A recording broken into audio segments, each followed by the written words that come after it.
Booktube. This is Aaron from Aaron Read a Book or Aaron Read a Book. I didn't do a tag yesterday. I forgot, but then I saw Aaron Faces do the rock and roll Booktube tag that Alan Big Hard Books and Classics came up with, and I sort of couldn't resist doing one myself, so I'm doing one a day late this week. Um, but yeah, I love rock and roll, so give it a go. Um, Name your favourite book with rock music in it. I'm gonna mention a few because I haven't read that many, and I don't know why I don't read rock and roll biographies more because I sort of used to love reading. I love reading about bands and stuff, so I don't know why I don't read more books. When I mention a non-fiction, which is Bob Bob Spitz's um, biography of the Beatles, which is it's just a brilliant biography. Just from the first paragraph, you know it's going to be great. Um, and it's weird because when I read this, it's great biography. He talks a lot about sort of the issues they had with each other, especially at the end, and there was a lot of bitterness and sort of bitchiness. It's a really big chunker. There was a lot of issues with each other at the end, but then when you watch um, that documentary that came out, uh, Get Back. I watched the whole thing. You can still they're still mates. They're still joking around with each other, and I thought that was really sweet and nice. Um, a couple of non a couple of fiction ones. The most recent one that everyone will know about is Daisy Jones and the Six, which is Taylor Jenkins Reid sort of fictionalization almost of Fleetwood Mac. It's based on Fleetwood Mac anyway, but there's a lot of differences. Um, that's quite fun. Like Taylor Jenkins Reid is not Tolstoy or anything, but she's fun. I tend to give all of her books 3 stars because they're sort of fun, but she's really bad at endings. She never seems to structure the books right, but she comes up with these great sort of settings and good characters and stuff, and that's really good. There's another book very like Daisy Jones and Six called The Final Revival of Opal and Nev, which is more sort of a Simon and Garfunkel sort of thing, but with a female Garfunkel, and that was quite good as well. But again, like not amazing. I've never read like a proper 5 star fictional band book, but they're both pretty good. Um, to name a rock drummer who deserves more credit, I'm gonna go with a band that Aaron Facer mentioned quite a few times, who were my favourite band when I was a teenager, and that is Jimmy Chamberlin of the Smashing Pumpkins. He was a jazz drummer before he joined the Smashing Pumpkins, so that's why he's really good. But they're not sort of known for their drumming, but yeah, he's a great drummer, and when he left the band for a bit because he was addicted to heroin, um, they made an album called Adore, which is much softer, and they just did a piano album basically, and that because Jimmy wasn't there, but that's a great album as well. Um, Name a rock guitarist who deserves more credit. I'm gonna go with a guy called Richard Dawson, he's not very well known, but he's brilliant, and he's from the north of England. I think he's from Newcastle. He does sort of modern folk almost, but it wouldn't be fair to categorize him as just that. He changes with every album. He's done my favorite album of his. He's did a album um, about medieval peasant life in England, but it's actually about most of the songs about Brexit because he wrote it when Brexit was happening. Um, but he's a really sort of individualistic guitarist. That's what I like about guitarists. So I like guitarists that you can sort of hear them, know who it is. And he's very strange. I'll put a link to a song called Weaver in the comment in the text thing below. It's a song about medieval weaving techniques, but you can like he's almost attacking the guitar, and he sort of sounds. The weird thing is it sounds like a classical guitar, but he always would use steel strings. But yeah, he's brilliant, and I'm sort of obsessed by him. And every album is very different. He recently did one with like a Finnish metal group called Circle, and it was about ancient seeds and trees. And I went to see them live, and they were brilliant.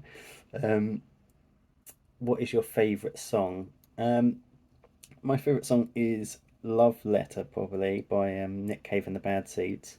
Um, I just it's just a simple piano song by Nick Cave, but the lyrics are incredible. Um, I suppose most people probably had heard his song "Into My Arms," but it's quite similar to that. But I just prefer it slightly. And my best friend always makes fun of me because when he first played me Nick Cave, I said, "Oh, that's rubbish. He's rhymed love letter with go get her. It doesn't really work." But now it's my favourite song ever. But yeah, I'll put that in the comments as well. It's really really good. Um, what is your favourite heavy metal band? I'm not a massive metal fan. I do like the sort of grungy side of metal. Like I loved Alice in Chains and um, sort of System of a Down when I was a teenager. I would say probably overall my favourite would be Tool. I went to see them last year and they're really good live.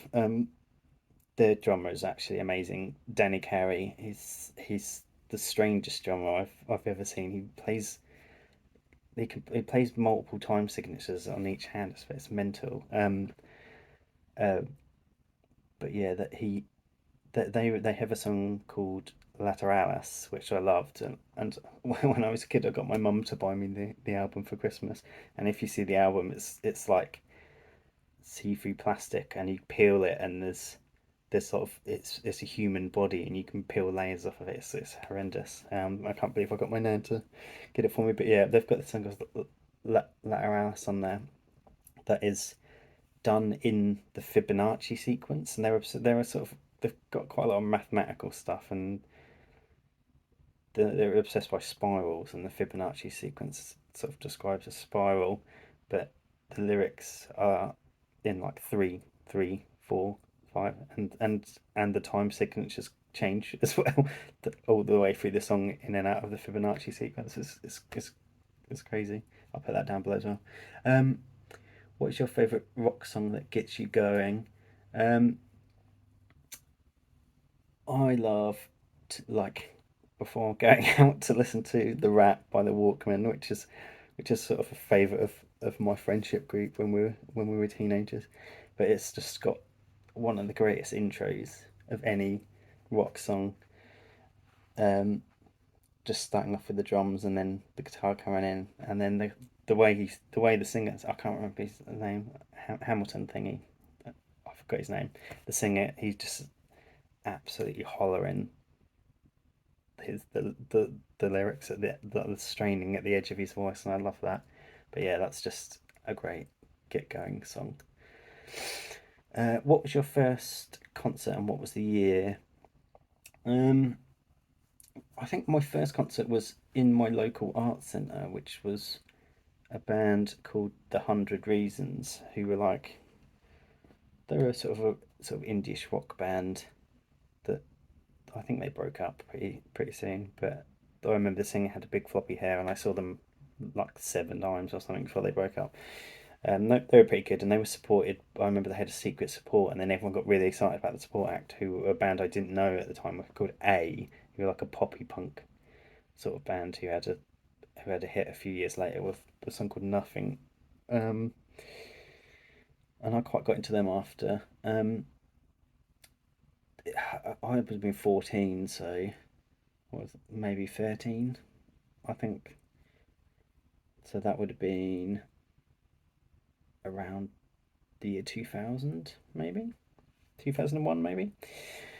Um, my first proper gig outside of my hometown was Zwan, who were a band with Billy Corgan and Jimmy Chamberlain from Smashing Pumpkins, and Matt Sweeney, who's good as well, and Dave Pajo and Paz, who's now in the Pixies. And they were like Billy Corgan's post Smashing Pumpkins band, and I was obsessed by Smashing Pumpkins, and they only did one album called Mary Star of the Sea, but it was sort of quite fun, and they were really good live. So, and also I've never seen Smashing Pumpkins live, so it was good seeing Billy and Jimmy. Um, and I remember I was too young to go to London on my own, so my brother and my cousin came with me, and then they just got really drunk in a bar next door, and then picked me up after. Um, your favourite underrated singer songwriter?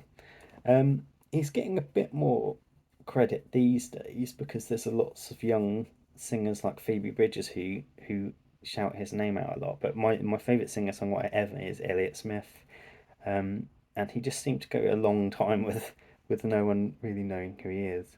And I still don't really meet that many people who are like huge Elliott Smith fans. Maybe in America, um, he's better well known, but yeah, he's just an incredible singer songwriter, and sort of sadly killed himself very young. So uh, um, he's not that well known. He's probably best known for he did the Goodwill Hunting soundtrack because Gus Van Sant was a big fan of his, and he did a song called Miss Misery, um, and it got nominated for an Oscar, which was really funny because if you know Elliott Smith, he's a very awkward. Like every interview is incredibly awkward and painful. But he went to perform it at the Oscars, and the other song that was nominated was Celine Dion, My Heart Will Go On, or whatever, or the Titanic one. Um, so it was sort of little Elliott Smith in his white suit playing at the Oscars this sort of incredibly miserable song. Um, and then Celine Dion. He did not win. Yeah. Um, Favorite new song to you? I know this band, but I sort of gave up on them, and now uh, I've changed my mind. So this is a band called Black Country New Road who did this incredible album. But the day they released this album, I think it's called Ants Up Here or something. The day they released the album, their lead singer left the band. So I thought, well, this is, but they carried on. So I sort of forgot about them. Um, and then I saw they were playing Glastonbury, and I watched their set. And instead of having a lead singer now, they all sing like their own songs, and some of them are incredible singers. One of them's in another band called Jockstrap, and she's the lead singer of Jockstrap. Um, but they're all really good, and the best song they do now, and I also love all their new songs. Like their new songs are all really varied and interesting, and they're all multi instrumentalists. So they all look about 18 as well. They're ridiculously talented, and it's sort of they remind me of one of my favorite bands, Gorky Zygotic Monkey, who were like all they got famous when they were like 14. But yeah, their song Pigs slash Turbines, catchy title. I'll leave a link to the Glastonbury performance of it. It's just they're just incredible. Like, and they just throw out loads of instruments, flutes and saxophones and everything. But yeah, they're all great. And this song Pigs slash Turbines is my favourite. I'm not going to tag anyone because I don't really know who's into rock and roll. But yeah, enjoyed this tag. Have a good day, Booktube.